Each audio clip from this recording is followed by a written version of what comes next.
So and guys ಇದೇ ಡಿವೈಸಲ್ಲಿ ನಾನು check ಮಾಡಿದಾಗ ಪಾಸಿಟಿವ್ ಅಂತ ಬಂದಿದ್ದು. ಮತ್ತೆ ಗೈಸ್ ಅಂಬಿಗೆ ನಾನು ಇದನ್ನ ರಿವೀಲ್ ಮಾಡೋದೇ ಇಷ್ಟ ಇಲ್ಲ. ಈಗಲೂ ಹೇಳ್ತಿದ್ದಾನೆ ವಿಡಿಯೋ ಅಪ್ಲೋಡ್ ಮಾಡಬೇಕಾ ನಿಜ. 2 ದಿವಸ ಓಕೆ, ಓಲ್ ಫೈನಲ್ ಒಂದು 5 ದಿವಸ ಓಕೆ, ಒಂದೂವರೆ ತಿಂಗಳ ಗಂಟ ಅಡಿಗೆ ಮಾತ್ರ ವಾಮಿಟ್.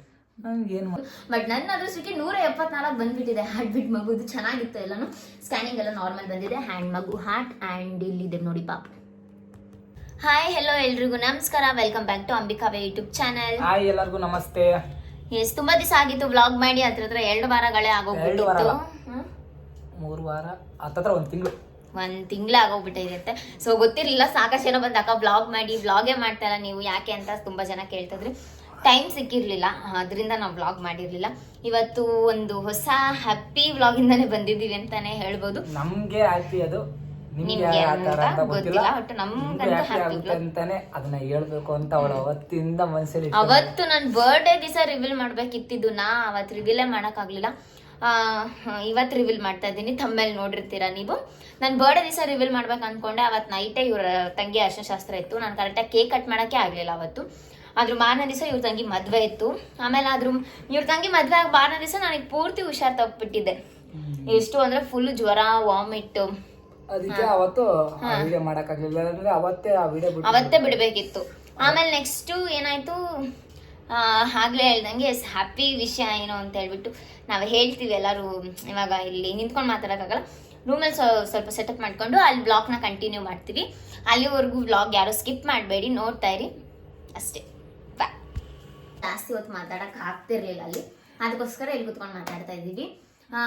ಆಗ್ಲೇ ಹೇಳ್ದಂಗೆ ಎಸ್ ನಾನಿವಾಗ ಪ್ರೆಗ್ನೆಂಟ್. ಸೊ ಅದನ್ನ ರಿವೀಲ್ ಮಾಡ್ಬೇಕಂತಿತ್ತು ತುಂಬಾ ದಿವಸದಿಂದ. ಅದನ್ನ ನಾನು ಬರ್ಡೇ ದಿವಸನೇ ರಿವೀಲ್ ಮಾಡ್ಬೇಕಿತ್ತು. ಹೇಳ್ಬೇಕಂದ್ರೆ ನನಗೆ ಅನ್ನಿಸ್ತು ಇಷ್ಟು ಬೇಗ ರಿವೀಲ್ ಮಾಡೋದು ಬೇಡ, ಯಾವ ಟೈಮ್ ಹೆಂಗಿರುತ್ತೆ ಅಂತ ಹೇಳಕ್ಕಾಗಲ್ಲ. ಸೊ ಪ್ರೆಗ್ನೆಂಟ್ ಅಲ್ಲಿ ಇದ್ವಿ ಅಂತಂದ್ರೆ ಯಾವಾಗ ಮಿಸ್ಕ್ಯಾರೇಜ್ ಆಗುತ್ತೆ, ಯಾವಾಗ ಏನಾಗುತ್ತೆ ಅಂತ ನಾವು ಒಂದು 5 ತಿಂಗಳವರೆಗೂ ಗ್ಯಾರಂಟಿನೇ ಕೊಡೋಕ್ಕಾಗಲ್ಲ. ಭಯ ತುಂಬಾನೇ ಇತ್ತು ನನಗೆ, ಯಾಕಂದ್ರೆ ಇದು ಅನ್ಎಕ್ಸ್ಪೆಕ್ಟೆಡ್.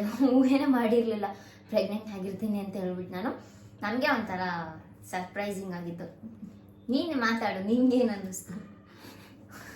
ನನಗೇನು ಅನ್ಸುತ್ತೆ, ಮಾಮೂಲಿ ಎಲ್ಲರ ತಂದೆ ಆ ಥರ ಖುಷಿ ಪಡ್ತಾರೋ ನಾನು ಅದೇ ಥರ ಖುಷಿ ಪಟ್ಟಿದ್ದೀನಿ ಅಷ್ಟೇನಿಲ್ಲ.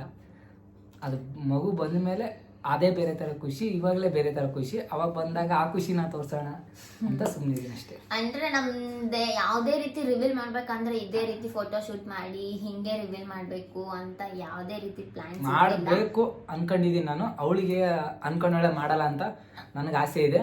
ಒಂದು 7 ಇಲ್ಲ 8 ತಿಂಗಳಲ್ಲಿ ಶ್ರೀಮಂತದ ಬಗ್ಗೆ ಹೇಳ್ತಲ್ಲ ನಾನು, ಮಾಮೂಲಿ ಫೋಟೋ ಶೂಟ್ ಬಗ್ಗೆ ಹೇಳ್ತಲ್ಲ ಅಂತ. ಅಂದ್ರೆ ರಿವೀಲ್ ಮಾಡ್ಬೇಕಾದ್ರೆ ಎಲ್ರು ಫೋಟೋ ಶೂಟ್ ಮಾಡಿ ಅದು ಪ್ರೆಗ್ನೆನ್ಸಿ ಇಟ್ಕೊಂಡು, ಸೊ ಅದು ಅಂದ್ರೆ ಫೋಟೋ ಶೂಟ್ ಎಲ್ಲ ಮಾಡಿಸಿ ನೀಟಾಗಿ ಯಾವ್ದಾದ್ರು ಬೇರೆ ಪ್ಲೇಸ್ಗೆಲ್ಲ ಹೋಗಿ ರಿವೀಲ್ ಮಾಡ್ತಾ ಇದ್ರು. ಆ ತರ ನಾವೇನು ಗ್ರ್ಯಾಂಡ್ ಆಗಿ ಏನು ರಿವೀಲ್ ಮಾಡ್ತಾ ಇಲ್ಲ, ನಾವು ಸಣ್ಣದಾಗಿ ರಿವೀಲ್ ಮಾಡ್ತಾ ಇದೀವಿ ಅಷ್ಟೇ. ಮಾಡಕ್ಕೆ ಬರೋಲ್ಲ, ಮಾಡಕ್ಕೂ ಇಷ್ಟನೂ ಇಲ್ಲ ಅಷ್ಟು. ಎಲ್ರು ಖುಷಿ ಪಡೋ ವಿಷಯನೇ ಇದು. ಸೊ ನಮ್ ಅಂತಂದ್ರೆ ಫ್ಯಾಮಿಲಿ ಮೆಂಬರ್ಸ್ ಎಲ್ರು ಖುಷಿ ಪಡೋ ವಿಷಯನೇ. ಇದನ್ನ ಆದಷ್ಟು ಪಬ್ಲಿಕ್ ಮಾಡ್ಕೊಳಕ್ಕಿಂತ ಸ್ವಲ್ಪ ಗುಟ್ಟಲ್ಲಿ ಇಟ್ಟಿದ್ರೆ ಸಾಕಾಗಿತ್ತು ಅಂತ ಅನ್ಸಿತ್ತು. ಸೊ ಅದರಿಂದ ಲೈಟ್ ಆಗಿ ರಿವೀಲ್ ಮಾಡ್ತಾ ಇದೀವಿ ಅಷ್ಟೇ. ಇದನ್ನ ಹೇಳ್ಬೇಕನ್ಸ್ತು, ಯಾಕಂದ್ರೆ ಕಮೆಂಟ್ ಅಲ್ಲಿ ಕೇಳ್ತಿದ್ರಲ್ಲ, ಅದಕ್ಕೋಸ್ಕರ ಅದನ್ನ ಹೇಳ್ಬೇಕಂದ್ರೆ ಈ ವರ್ಷ ಬೇಕು ಮಗು ಅಂತ ಅನ್ಕೊಂಡಿರ್ಲಿಲ್ಲ. ದೇವ್ರು ಕೊಟ್ಟಾಗ ಸುಮ್ಮನೆ ಯಾಕೆ ನಾವು ಇದು ಮಾಡಲಿ. ಆ್ಯಕ್ಚುಲಿ ಇನ್ನೂ ಸಾಕಷ್ಟು ಜನ ಕೇಳ್ತೀರಾ, ಅಕ್ಕ ಎಷ್ಟು ತಿಂಗಳು ಇವಾಗ, ಅಕ್ಕ ಸ್ಕ್ಯಾನಿಂಗ್ ಹೋಗಿದ್ರಾ, ಹಂಗೆ ಹಿಂಗೆ ಅಂತೆಲ್ಲ ಕೇಳ್ತೀರಾ. ನಾನು ಅದು ಸ್ಟೋರಿನೇ ಹೇಳ್ಬಿಡ್ತೀನಿ. ನಾನು ಯಾವಾಗಲೂ ರಿವೀಲ್ ಮಾಡಬೇಕಿತ್ತು, ಗಣೇಶ ಗೌರಿ ಹಬ್ಬದ ದಿವಸನೇ ರಿವೀಲ್ ಮಾಡಬೇಕಿತ್ತು. ನಮ್ಮ ಅಮ್ಮಂಗೆ ರಜಾ ಇತ್ತು ಅವತ್ತು. ನನಗೆ ಏನಾಯ್ತು ಅಂತ ಅಂದರೆ, ಫಸ್ಟು ನಾನು ಆಗಲೇ ಹೇಳ್ದಂಗೆ ನಾನು ಬರ್ಡೇ ದಿವಸ ರಿವೀಲ್ ಮಾಡ್ಬೇಕಂದ್ರೆ ಇವ್ರ ತಂಗಿ ಮದುವೆ ಬಂತು. ಆಮೇಲೆ ನಂಗೆ ಸಡನ್ನಾಗಿ ಜ್ವರ ಬಂತು. ಅಂತ ಅಂದರೆ ಇವ್ರ ತಂಗಿ ಮದುವೆಗೆ ಎಲ್ಲ ನನಗೆ ಆಲ್ರೆಡಿ 2 ಮಂತ್ 2 ತಿಂಗಳು ಪ್ರೆಗ್ನೆಂಟ್ ಇದ್ದೆ ನಾನು. ಆಲ್ರೆಡಿ ಒಂದ್ಸತಿ ನಂಗೆ ಡಾಕ್ಟರ್ಸ್ ಹೇಳಿರ್ತಾರೆ ಮೊದಲೇ, ಹಾರ್ಟ್ ಬೀಟ್ ಏನೋ ಮಗುದ್ ಬಂದಾಗ ನಾರ್ಮಲ್ ಆಗಿ ನಾವು ಹುಷಾರ್ ತಪ್ತೀವಿ ಅಂತ ಹೇಳಿದ್ರು. ಸೊ ಜಾಸ್ತಿ 100 ಡಿಗ್ರಿಗೂ ಮೇಲೆ ಹೋಗ್ಬಿಟ್ಟಿದ್ದು ಜ್ವರ, ಫುಲ್ ಜ್ವರ ಬಂದಿತ್ತು. ಅವತ್ತಿಂದ ನನಗೆ ವಾಮಿಟ್ ಸ್ಟಾರ್ಟ್ ಆಗಿತ್ತು. ತಿಂದದ್ದು ಏನೂ ಆಗುತ್ತಿರಲಿಲ್ಲ, ಫುಲ್ ವಾಮಿಟು, ಚಳಿ ಜ್ವರ ಆಗ್ಬಿಡ್ತು, ತುಂಬ ಸಣ್ಣ ಆಗ್ಬಿಟ್ಟೆ. ನಾನು ಹೊಸ್ದಾಗಿ ಮದುವೆ ಆದಾಗ, ನಾನು ಇವ್ನು ಮದುವೆ ಆಗಿ ಬಂದಾಗ 36 kg ಏನೋ ಇದ್ದೆ ಅಷ್ಟೇ. ಆಮೇಲೆ ಒಂದು 38-39 ಹಂಗಾಗಿದೆ. ಪ್ರೆಗ್ನೆಂಟ್ ಅಂತ ಗೊತ್ತಾದ್ಮೇಲೆ 1.5 ತಿಂಗಳಿಗೆಲ್ಲ ಒಂದು 39 kg ಆಗ್ಬಿಟ್ಟು, 1 kg ದಪ್ಪ ಆದೆ. ಆಮೇಲೆ 41 kg ಆದೆ. ಆಮೇಲೆ 42 kg ಇದ್ದೆ ನಾನು. ನನ್ನ ಬರ್ಡೇ ಅಷ್ಟೊತ್ತಿಲ್ಲ 42-42.5 ಹಂಗಾಗ್ಬಿಟ್ಟಿದ್ದೆ ನಾನು. ಆಮೇಲೆ ಏನಾಯ್ತು ಅಂದ್ರೆ ಜ್ವರ ಬಂದ ತಕ್ಷಣ ಫುಲ್ಲು ಸಣ್ಣ ಆಗ್ಬಿಟ್ಟೆ. ವಾಮಿಟ್ ಸ್ಟಾರ್ಟ್ ಆಗಿದ ತಕ್ಷಣ ಜ್ವರ ಬಂತು, ಅದು ಸ್ವಲ್ಪ ಹುಷಾರ್ ತಪ್ಪೆ, ಆವಾಗಲೂ ರಿವೀಲ್ ಮಾಡೋಕ್ಕಾಗಲಿಲ್ಲ ಇವ್ರ ತಂಗಿ ಮದುವೆ ಆದ್ಮೇಲೂ. ಅದಾದ್ಮೇಲೆ 2.5 ತಿಂಗಳು ಮುಗ್ದು 3 ತಿಂಗಳು ಬಿದ್ದೇ ಬಿತ್ತು. ಆಮೇಲೆ ಸ್ಕ್ಯಾನಿಂಗ್ ಹೋಗ್ಬೇಕಿತ್ತು, ಸ್ಕ್ಯಾನಿಂಗ್ ಹೋಗ್ಬಿಟ್ಟು ಬಂದೆ. ಇದು ಹೇಳೋದು ಏನ್ ದೊಡ್ಡ ವಿಷಯನೇ ಅಲ್ಲ. ಎಲ್ರು ಸಾಕಷ್ಟು ಕ್ವಶನ್ಸ್ ಗಳನ್ನ ಕೇಳ್ತೀರಾ ಅದಲ್ಲ ನಾವ್ ಹೇಳೋದು. ಇವಾಗ ಲೆಕ್ಕ ಏನಂದ್ರೆ ನನ್ಗೆ ಇದನ್ನೇನ್ ಸೋಷಿಯಲ್ ಮೀಡಿಯಾದಲ್ಲಿ ಹೇಳೋದು ಅಂತ ದೊಡ್ಡ ಏನು ಇದೆಲ್ಲ ಅಂತ ನೀವ್ ಅನ್ಕೊಂತೀರಾ. ಬಟ್ ಎಲ್ಲಾನು ಶೇರ್ ಮಾಡಿರ್ತೀವಿ ನಾವು. ಇದನ್ನೊಂದನ್ನ ಮುಚ್ಚಿಟ್ರೆ ಸರಿ ಬಿಡಲ್ಲ. ಇದನ್ನ ಸಾಕಷ್ಟು ಜನ ಇನ್ಸ್ಟಾಗ್ರಾಮ್ ಅಲ್ಲಿ ಆಗ್ಲಿ ಕೇಳಿದ್ರಲ್ಲ ಅದನ್ನ ಹೇಳ್ಬೇಕು ಅಂತಾನೆ ಇವತ್ತು ಕುತ್ಕೊಂಡು ಈ ತರ ಮಾತಾಡಿ ಹೇಳ್ತಾ ಇದೀವಿ ಅಷ್ಟೇ. ಕೆಲವ್ರು ಅಂತಾರೆ ಯಾರು ಆಗ್ಲಾರ್ದು ಇವ್ರೇನಾಗೋರ ಅಂತ ಆತರ ಹೇಳ್ತಾರೆ. ಬಟ್ ನಾವು ನೀವು ಕೇಳಿದಕ್ಕೆ ಇದನ್ನ ಬಂದು ನಾವು ಹೇಳ್ಬೇಕು ಅಂತ ಬಂದು ಕುತ್ಕೊಂಡು ಮಾಡ್ತೀನಿ, ಹೇಳ್ತೀನಿ ಪ್ರೆಗ್ನೆಂಟ್ ಹೌದಾ ಇಲ್ವಾ ಅಂತ ಹೇಳಿದ್ದೆ ನಾನು. ಅವಾಗ್ಲೇ ಹೇಳ್ಬೇಕಿತ್ತು ಅದನ್ನ, ಹೇಳಿದ್ರೆ ಆಗೋಗ್ಬಿಟ್ಟಿರೋದು. ಬಟ್ ಏನ್ ಮಾಡ್ಲಿ, ಸಮಯನೇ ಕೂಡ ಬಂದಿಲ್ಲ. ಅದು ಇವತ್ತು ಕೂಡ ಬಂದಿದೆ. ಇಷ್ಟ ದಿವಸ ನಾವು ಎಷ್ಟೇ ಟ್ರೈ ಮಾಡ್ಬೇಕಂದ್ರೆ ಅದಾದ್ಮೇಲೆ TT ಇಂಜೆಕ್ಷನ್ ಹಾಕ್ತಾರೆ. ಅದೇನೋ ಗೊತ್ತಿಲ್ಲ, 3 ತಿಂಗಳು ಪ್ರೆಗ್ನೆಂಟಿಗೆ ಅದು ಹಾಕ್ತಾರೆ. ಅದಾಗ್ತಾಗಂತೂ ಫುಲ್ ಕೈಯೇ ಎತ್ತಾಗ್ತಾ ಇರ್ಲಿಲ್ಲ. ಆವಾಗ ರಿವೀಲ್ ಮಾಡ್ಬೇಕು ಅನ್ಕೊಂಡು ಅವಾಗ್ಲೂ ಆಗ್ಲಿಲ್ಲ. ಅಲ್ಲಿಗೆ ಹಂಗಂಗೆ ಮುಂದಕ್ಕೆ ಹೋಯ್ತು. ಗಣೇಶ ಹಬ್ಬದ ದಿವಸ ಹೇಳೋಣ ಅನ್ಕೊಂಡ್ರೆ ಅವತ್ತೂ ಆಗ್ಲಿಲ್ಲ. ಫುಲ್ ಬಿಸಿ. ನಮ್ಮ ಅಮ್ಮನ ಮನೆಗೆಲ್ಲ ಹೋಗ್ಬಿಟ್ಟಿದ್ವಿ, ನಮ್ಮ ಅಮ್ಮಂಗೆ ರಜಾ ಕೊಟ್ಟಿದ್ರು ಅಂತ. ಅಲ್ಲೇ ಇದ್ಬಿಟ್ಟೆ. ಅದನ್ನು ವ್ಲಾಗ್ ಮಾಡೋಕ್ಕಾಗಲಿಲ್ಲ, ಏನು ಮಾಡೋಕ್ಕಾಗಲಿಲ್ಲ. ಅವಾಗಂತೂ ವಿಶ್ ಮಾಡೋಕ್ಕಾಗಲಿಲ್ಲ ಎಲ್ರಿಗೂ ಗಣೇಶ ಗೌರಿ ಹಬ್ಬ. ನಾವು ಇವತ್ತು ಟೈಮ್ ಸಿಕ್ಕಿತ್ತು, ಅದಕ್ಕೆ ಹೇಳೇ ಬಿಡೋಣ ಅಂತ ಕೂತ್ಕೊಂಡು, ಅದಕ್ಕೋಸ್ಕರ ಅವಳ ಜೊತೆ ನಾನು ಸುಮ್ಮನೆ ಕೂತ್ಕೊಂಡು ಮಾತಾಡ. ಇವಾಗ ಏನಿಲ್ಲ ಆ ರೀತಿ. ಸ್ವಲ್ಪ ವಾಮಿಟ್ ಕಮ್ಮಿ ಆಗಿದೆ, ಎಲ್ಲಾನು ಇವಾಗ ಆರಾಮಾಗಿ. ಮುಂಚೆ ಹೇಗಿದೆ ನಾನು ಅದೇ ತರ ಇವಾಗ. ಒಂದ್ ತಿಂಗಳು ಕರೆಕ್ಟ್ ಆಗಿ ಅಡಿಗೆನೆ ಮಾಡಿಲ್ಲ ಅವಳು. ಅಡ್ಗೆ ಎಲ್ಲ ಈಗಲೂ ನಿಜ ಹೇಳ್ಬೇಕಂತಂದ್ರೆ ಅನ್ನದ ಸ್ಮೆಲ್ಲು, ಒಗ್ಗರಣೆ ಸ್ಮೆಲ್ಲು ಏನೋ ಆಗ್ತಾ ಇಲ್ಲ ನನಗೆ. ಇವ್ನಿಗೆ ನಾನು ಇವಳು ಸುಮ್ಮನೆ ಬೇಕು ಅಂತ ಮಾಡ್ತಾವಳೆ ಅನ್ಕಂತಿದ್ದೆ. ಆಮೇಲೆ ನಾನು ರಿಯಲ್ ಆಗಿ ನೋಡಿದ್ಮೇಲೆ ಸುಮ್ಮನೆ ಆಗ್ಬಿಟ್ಟೆ. ಏನು ಸುಮ್ಮನೆ ಅಡಿಗೆ ಯಾರು ಮಾಡ್ತಾರೆ ಏನ್ ಬೇಕಂತ ಅಂದ್ರೆ ನಮ್ಗೇನು ಎಕ್ಸ್ಪೀರಿಯನ್ಸ್ ಆಗಿದ್ಯಾ, ಯಾರು ಆಗಿದ್ ನೋಡಿ ನಾನು ಯಾವ್ದು ನೋಡಿಲ್ವಲ್ಲ. ಅದಕ್ಕೋಸ್ಕರ ಇವಳು ಸಡನ್ ಆಗಿ ಒಂದು ತಿಂಗಳು 1 ದಿವಸ ಓಕೆ, 2 ದಿವಸ ಓಕೆ, ಓಲಿ ಫೈನಲ್ ಒಂದು 5 ದಿವಸ ಓಕೆ, 1.5 ತಿಂಗಳ ಗಟ್ಟ ಅಡಿಗೆ ಮಾತ್ರ ವಾಮಿಟ್.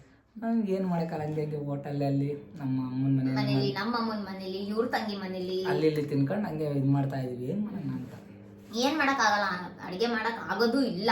ಯಾಕಂತಂದ್ರೆ ಇವಾಗ ನನಗೆ ಏನನ್ನ ಸ್ಮೆಲ್ ಬಂತಂದ್ರೆ ಇವಾಗ ತಿಂದಿರ್ತೀನಿ ಅನ್ಕೊಳ್ಳಿ, ನೀರ್ ಕುಡ್ದಿರ್ತೀನಿ ಅನ್ಕೊಳ್ಳಿ, ಪಿನ್ ಟು ಪಿನ್ ಹಂಗೆ ವಾಮಿಟ್ ಮಾಡ್ಬಿಡ್ತೀನಿ. ಬಾಯಲ್ಲಿ ಬರೋದಿಲ್ಲ, ಮೂಗಲ್ಲಿ ಬಂದ್ಬಿಡ್ತದೆ. ನನಗೆ ಕಂಟ್ರೋಲ್ ಆಗಲ್ಲ ವಾಮಿಟ್.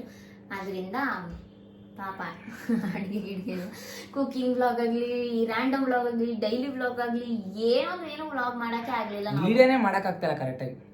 ವಿಡಿಯೋ ಎಷ್ಟು ಮಿನಿಮಮ್ 2-3 ವಾರ ಆಗೋಯ್ತು. 3 ವಾರ ಪ್ರೆಗ್ನೆಂಟ್ ಅನ್ನೋದನ್ನ ಮಾತ್ರ ಮುಚ್ಚಿಡಕ್ ಸಾಧ್ಯನೇ ಇಲ್ಲ. ಇವಾಗ ಮುಚ್ಚಿಟ್ರು ಒಂದ್ 5-6 ತಿಂಗಳಾದ್ಮೇಲೆ ಹೊಟ್ಟೆ ಬಂದೇ ಬರುತ್ತೆ. ಅವಾಗ ನೀವು ಕೇಳ್ತೀರಾ, ಯಾಕೆ ಸಿಸ್ಟರ್ ಎಲ್ಲಾನು ಸೋಷಿಯಲ್ ಮೀಡಿಯಾದಲ್ಲಿ ಹಂಚ್ಕೋತೀರಾ, ಪ್ರೆಗ್ನೆಂಟ್ ಆಗಿರೋದು ಮಾತ್ರ ಯಾಕೆ ಹೇಳ್ಕೊಂಡಿಲ್ಲ, ಯಾಕೆ ರಿವೀಲ್ ಮಾಡಿಲ್ಲ ಅಂತ ಕೇಳ್ತೀರಾ. ಅದು ಆ ಕ್ವಶನ್ ಇರಬಾರ್ದು ಅಂತ ನಾನು ಈಗಲೇ ರಿವೀಲ್ ಮಾಡಿದೆ. ಹೇಳ್ಬೇಕಂತ ಅಂದ್ರೆ 5 ತಿಂಗಳವರೆಗೂ ಗ್ಯಾರಂಟಿ ಇರಲ್ಲ ನನಗೆ. ಯಾಕಂತಂದ್ರೆ ನಾನು ಮದ್ವೆ ಆಗೋಷ್ಟರಲ್ಲಿ ಮಗು ಬೇಡ ಹಿಂಗೆ ಅಂತ ಅನ್ಕೊಂಡಿದ್ದೆ. ಅದೇನು ದೇವ್ರಿಗೆ ಕೂಗ್ ಕೇಳಿಸ್ತೇನಲ್ಲ, ಬಸ್ರು ಮನೇಲಿ ಜಾರು ಬಿದ್ದುಬಿಟ್ಟು ಅದೊಂದ್ಸತಿ ಮಿಸ್ಗ್ಯಾರೇಜ್ ಆಗ್ಬಿಟ್ಟಿತ್ತು 2 ತಿಂಗಳಲ್ಲಿ. ಇದು ನನಗೆ ಅಷ್ಟು ನಂಬಿಕೆ ಇರಲಿಲ್ಲ. ಯಾಕಂದ್ರೆ ನಾನು ಫಸ್ಟ್ ಚೆಕ್ ಮಾಡಿದಾಗ ನೆಗೆಟಿವ್ ಬಂದಿತ್ತು.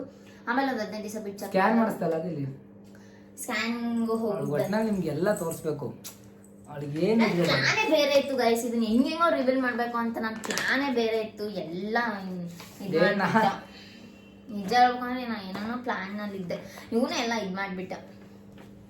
ನಾನು ಏನ್ ಮಾಡೋಣ, ನನ್ಗೇನು ಗೊತ್ತಿದೆ ಇದ್ರಲ್ಲೆಲ್ಲ ಅಷ್ಟೊಂದು ಇದಿಲ್ಲ. ಇಷ್ಟು ಇದು ಸ್ಕ್ಯಾನಿಂಗ್ ರಿಪೋರ್ಟ್ ಬಂದಿದೆ ಅಂಡ್ ರಿಪೋರ್ಟ್ ಎಲ್ಲಾನು ನಾರ್ಮಲ್ ಇದೆ.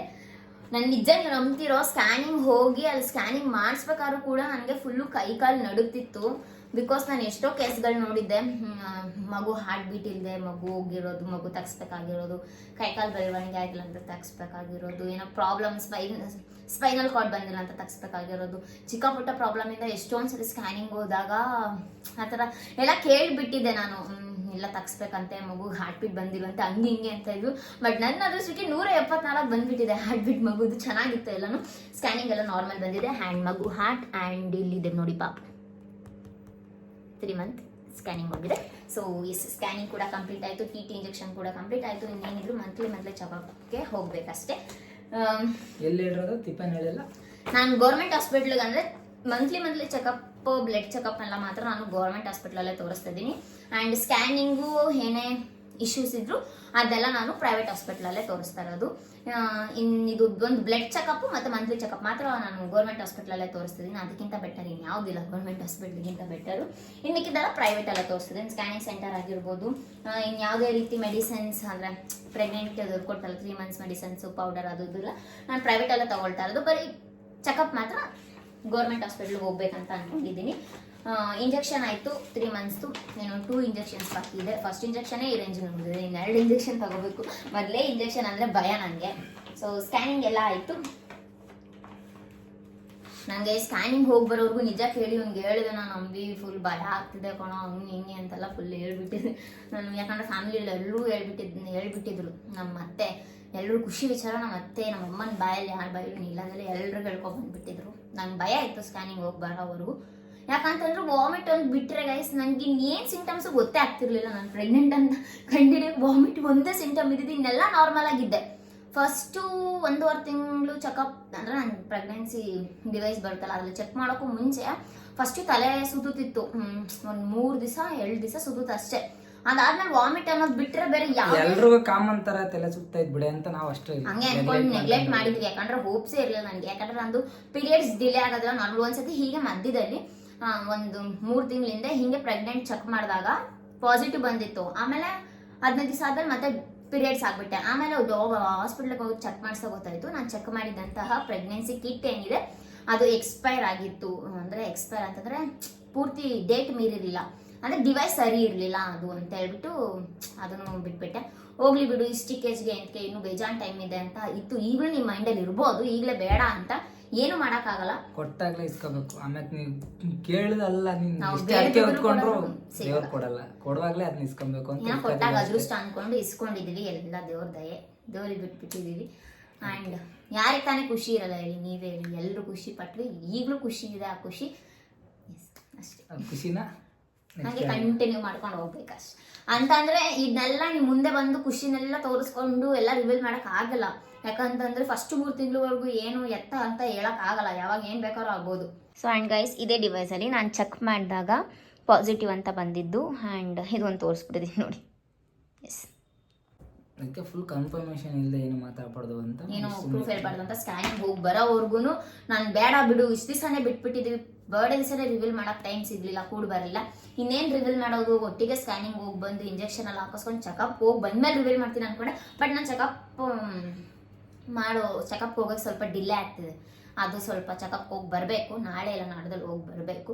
ಆ್ಯಕ್ಚುಲಿ ಇನ್ನು ಕೆಲವೊಬ್ರೆಲ್ಲ ಏನು ಮಾಡ್ತಾರೆ ಅಂದರೆ ಅವ್ರು ಪ್ರೆಗ್ನೆಂಟ್ ಆಗಿದ್ನೆಲ್ಲ ಹಾಕಿ ತೋರಿಸ್ತಾರೆ. ಬಟ್ ಅದೆಲ್ಲ ನನಗೆ ನಿಜ ಮುಜುಗರ ಅಂತ ಅನಿಸ್ತಿದೆ. ಅದೆಲ್ಲ ಹಾಕಿ ಅದು ಡಬಲ್ ಮಾರ್ಕ್ ಬಂದು ಅದೆಲ್ಲ ತೋರಿಸೋಕ್ಕೆ ನನಗೆ ನಿಜ ಮುಜುಗರ ಅನಿಸ್ತಿದೆ. ಅದಕ್ಕೆ ಸಿಂಪಲ್ ಆಗಿ ಹೇಳ್ಬೇಕು ಅನಿಸ್ತು, ಮನಸ್ಫೂರ್ತಿಯಾಗಿ ಅದಕ್ಕೆ ನಿಮ್ಮ ಮುಂದೆ ಹೇಳ್ಬೇಕು ಅನಿಸ್ತು, ಅದನ್ನೇ ಬಂದು ಹೇಳಿದೀವಿ. ಆಮೇಲೆ ಸ್ಕ್ಯಾನಿಂಗ್ ಹೋಗೋದೊಂದು ವ್ಲಾಗ್ ಮಾಡ್ತಾರೆ, ಮತ್ತೆ ಚೆಕಪ್ ಹೋಗೋದೊಂದು ವ್ಲಾಗ್ ಮಾಡ್ತಾರೆ. ಅದೆಲ್ಲ ಇಲ್ಲ, ನಂದು ಸ್ಕ್ಯಾನಿಂಗ್ ರಿಪೋರ್ಟ್ಸ್ ಇಲ್ಲೇ ಬಂದಿದೆ. ಸೊ ಸ್ಕ್ಯಾನಿಂಗ್ ಡನ್ ಆಗಿದೆ. ಅದನ್ನೆಲ್ಲ ಸಪ್ರೇಟ್ ಆಗಿ ವ್ಲಾಗ್ ಮಾಡಿ ಸುಮ್ಮನೆ ಲಾಗ್ ಮಾಡಕ್ಕೆ ಇಷ್ಟ ಇಲ್ಲ ನನಗೆ. ಅದಕ್ಕೆ ಬಂದು ಡೈರೆಕ್ಟ್ ಆಗಿ ಹೇಳ್ಬಿಟ್ಟು ಸಿಂಪಲ್ ಆಗಿ ಹೇಳ್ಬಿಟ್ಟು ನಮ್ಗೆ ಏನ್ ಅನ್ಸುತ್ತೆ ಅದನ್ನ ಹೇಳ್ಬಿಡ್ತೀವಿ ನಾವು ಅಷ್ಟೇ. ಅದಕ್ಕೆ ಇಷ್ಟೇ ನೋಡು ಮಾಹಿತಿ, ಇನ್ನೇನಿಲ್ಲ. ನಾನು ನಿಜ ಇದೇ ತರ ಸಪ್ರೇಟ್ ವ್ಲಾಗ್ ಮಾಡಬೇಕು ನನಗೂ ಆಸೆ ಇತ್ತು. ಯಾರಿಗೂ ಆಸೆ ಇರಲ್ಲ ಹಂಗ್ ರಿವೀಲ್ ಮಾಡಬೇಕು, ಹಿಂಗ್ ರಿವೀಲ್ ಮಾಡಬೇಕು, ಚೆನ್ನಾಗಿ ಸ್ವಲ್ಪ ಗ್ರ್ಯಾಂಡ್ ಆಗಿ ರಿವೀಲ್ ಮಾಡಬೇಕು ಅಂತೆಲ್ಲ ಇತ್ತು. ಬಿಡು ಹೋಗ್ಲಿ, ಏನ್ ಮಾಡಕ್ಕಾಗಲ್ಲ. ಹಿಂಗೆ ಹೇಳ್ಬೇಕು ಅಂತ ಇತ್ತು ಅಂದ್ರೆ ಅದೇನು ಮಾಡಕ್ಕಾಗಲ್ಲ. ಅದಕ್ಕೆ ಹಿಂಗೆ ಹೇಳ್ಬೇಕು. ಇವನೇ ನಂಬಿರ್ಲಿಲ್ಲ ಫಸ್ಟ್ ನಾನು ಪ್ರೆಗ್ನೆಂಟ್ ಆಗಿದ್ದೀನಿ. ಇವನೇ ನಂಬಿರ್ಲಿಲ್ಲ ಸ್ಕ್ಯಾನಿಂಗ್ ಹೋಗಿ ಬರೋವರೆಗೂ. ಇವಾಗ ಕನ್ಫರ್ಮೇಶನ್ ಇಲ್ಲ, ಸುಮ್ನೆ ಖುಷಿ ಪಟ್ಟು ಆಮೇಲೆ ಆ ಖುಷಿ ಹಾಳಾದ್ರೆ ಬೇಜಾರಾಗಿ, ಅದಕ್ಕೆ ಸುಮ್ನೆ ಖುಷಿನೇ ಪಡಬಾರ್ದು. ಎಲ್ಲ ಫುಲ್ ಕ್ಲಿಯರಿಟಿ ಗೊತ್ತಾದ್ಮೇಲೆ ಖುಷಿ ಪಡೋಣ ಅಂತ. ಅದಕ್ಕೆ ಆಕ್ಚುಲಿ ನಾನು ಅವತ್ತು ಜಾಮೂನ್ ಮಾಡಿ 2 ರೀಸನ್. ಒಂದು ಅಂಬಿ ತಂಗಿ ಪಾಪ ಆಗಿತ್ತು ಅಂತ, ಇನ್ನೊಂದು ನಾನು ಪ್ರೆಗ್ನೆಂಟ್ ಅಂತ ಗೊತ್ತಾಗಿತ್ತು ಅಂತ ಹೇಳಿ 2 ರೀಸನ್ಗೋಸ್ಕರ ನಾನು ಜಾಮೂನ್ ಮಾಡಿದೆ. ಅದ್ರಲ್ಲಿ ಒಂದಷ್ಟು ಚೆನ್ನಾಗಿ ಕಂಡಿಡ್ದಿದ್ದೀರಾ. ಮೇ ಬಿ 2ಕ್ಕೂ ಮಾಡಿರ್ತೀರೇನೋ ಜಾಮೂನು ಅಂತ. ನನ್ನ ಬರ್ಡೇ ಬ್ಲಾಗಲ್ಲಿ ನಾನು ಬರ್ಡೇ ದಿವಸ ರಿವೀಲ್ ಮಾಡ್ತೀನಿ ಅಂತ ಅದ್ರ ಹಿಂದಿನ ಬ್ಲಾಗಲ್ಲಿ ಹೇರ್ ಸ್ಟೈಲ್ ಬ್ಲಾಗಲ್ಲಿ ಹೇಳಿದಾಗ ಅವಾಗಲೂ ಸಾಕಷ್ಟು ಜನ ಗೆಸ್ಟ್ ಮಾಡಿದ್ರಿ, ಬಿಬಿ ನೀವು ಪ್ರೆಗ್ನೆಂಟ್ ಇರ್ತೀರಾ ಅಂತ. ಅಂದರೆ ಕನ್ಫರ್ಮೇಷನ್ ಎಲ್ಲ ಹೇಳ್ಬಾರ್ದಲ್ಲ. ಪ್ರೆಗ್ನೆಂಟ್ ಕನ್ಫರ್ಮೇಷನ್ ಆಗಿದ್ರೆ ರಿವೀಲ್ ಮಾಡ್ತಾ ಇದ್ದೆ, ಆಗಿಲ್ಲ ಅಂತಂದ್ರೆ ಏನಿಲ್ಲ ಗೈಸ್, ಗುಡ್ ನ್ಯೂಸ್, ಸುಮ್ಮನೆ ಫ್ರ್ಯಾಂಕ್ ಅಂತೇಳಿ. ಮತ್ತೆ ಗೈಸ್, ಅಂಬಿಗೆ ನಾನು ಇದನ್ನ ರಿವೀಲ್ ಮಾಡೋದೇ ಇಷ್ಟ ಇಲ್ಲ. ಈಗಲೂ ಹೇಳ್ತಿದ್ದಾನೆ ವಿಡಿಯೋ ಅಪ್ಲೋಡ್ ಮಾಡ್ಬೇಕಾ, ನಿಜವಾಗ್ಲೂ ಮುಜುಗರ ಅನಿಸ್ತಿದೆ ಹಿಂಗೆ ಅಂತ ಅನ್ಸುತ್ತೆ ಅಲ್ಲ. ಅದಕ್ಕೋಸ್ಕರ ಅದಕ್ಕೆ ಬ್ಲಾಗಲ್ಲಿ ಏನು ಜಾಸ್ತಿ ಮಾತಾಡಿಲ್ಲ. ಆಮೇಲೆ ನನಗೆ ಬೈಬೇಡ್ರಿ, ಅಂಬೆಣ್ಣ ಮಾತಾಡಕ್ಕೆ ಅವಕಾಶ ಕೊಟ್ಟಿಲ್ಲ ಅಕ್ಕ ನೀವು ಅಂತ. ಇಲ್ಲ ರಿವೀಲ್ ಮಾಡೋದೇನ್ ಬೇಡ, ನಾವು ಡೈರೆಕ್ಟ್ ಇದಾದ್ಮೇಲೆ ಅವಾಗ ಒಂದು ಡೈರೆಕ್ಟ್ ಮಗು ಆದ್ಮೇಲೆ ರಿವೀಲ್ ಮಾಡ್ತಿದ್ದಂತ ಏನ್ ಹೇಳ್ಸೋ. ನಂದು ಮೈಂಡ್ ಸೆಟ್ ಹಂಗೆ, ಇವಳದ್ ಮೈಂಡ್ ಸೆಟ್ ಇದಾರೆ, ಅದಕ್ಕೆ ಇವಳು ಆಸೆ ಪಟ್ಟವಳೆ ಮತ್ತೆ ಅದನ್ನ ಬೇಡ ಇದನ್ನ ಮಾಡ್ಬಾರ್ದು ಅಂತ ನಾನು ಬಂದು ಸುಮ್ಮನೆ ಕೂತಿದ್ದೀನಿ. ನನಗೆ ಎಷ್ಟ ಆಗುತ್ತೆ ಅಷ್ಟು ಮಾತಾಡ್ತೀನಿ. ಈಗ ನಂಗೆ ಇಷ್ಟ ಇಲ್ಲ ಇದೆಲ್ಲ ರಿವೀಲ್ ಮಾಡೋದು. ಇಷ್ಟ ಅಂತಲ್ಲ, ಬಟ್ ಹೇಳೋದೇನು ಮಗು ಆದ್ಮೇಲೆ ಹೇಳೋಣ ಅಂತ ನನ್ನ ಪ್ಲಾನ್. ಮಗು ಆದ್ಮೇಲೆ ಒಂದೇ ಸತಿ ಮಗು ಆಮೇಲೆ ಅವ್ರು ಕೇಳ್ತಾರೆ ಎಲ್ಲಿಂದ ಬಂತು ಮಗು, ಪ್ರೆಗ್ನೆಂಟ್ ಅಂತಾನೆ ಹೇಳಿಲ್ಲ, ಹಂಗೆ ಹಿಂಗೆ ಅಂತ ಕೇಳ್ತಿರೋ ಪ್ರಶ್ನೆ, ಅದೆಲ್ಲ ಬೇಡ ಅಂಬಿ ಹೇಳೋಣ ಅಂತೇಳಿ ರಿವೀಲ್ ಮಾಡಿಸಿದ್ದೀನಿ ಅಷ್ಟೇ. ಇನ್ನು ಇದನ್ನೇ ರಿವೀಲ್ ಮಾಡಕ್ ಬಿಡ್ತಾ ಇರ್ಲಿಲ್ಲ ಇವನು ಅಷ್ಟೇ. ಇದನ್ನ ಹೇಳ್ಬೇಕನ್ಸ್ತು ಹೇಳಿದ್ದೀನಿ. ಬಾಯ್ ಅಷ್ಟೇ, ಇನ್ನೇನಿಲ್ಲ. ನೋಡಿದ್ರಲ್ಲ, ಇಷ್ಟೇ, ಇನ್ನೇನಿಲ್ಲ. ನಾವು ಇದನ್ನ ಹೇಳ್ಬೇಕು ಅಂತ ಮನಸ್ಸಲ್ಲಿ ಅನಿಸ್ತು, ಅದಕ್ಕೆ ಬಂದು ಕೂತ್ಕೊಂಡು ಇದ್ರ ಬಗ್ಗೆ ಹೇಳಿದೀವಿ. ನೆಕ್ಸ್ಟ್ ನೀವು ಏನಾದ್ರು ಮಾಡ್ರಿ. ಓಕೆ, ಆ್ಯಂಡ್ ವಿಡಿಯೋ ಇಷ್ಟ ಆದರೆ ಲೈಕ್, ಶೇರ್, ಕಮೆಂಟ್ ಮಾಡಿ. ಯೂಟ್ಯೂಬ್ ಚಾನಲ್ನ ಸಬ್ಸ್ಕ್ರೈಬ್ ಮಾಡ್ಕೊಳ್ಳಿ. ಇನ್ಮೇಲೆ ಆದಷ್ಟು ವ್ಲಾಗ್ಸ್ನ ಮಾಡ್ತೀನಿ ನಾನು. Okay, bye bye, tata, see you.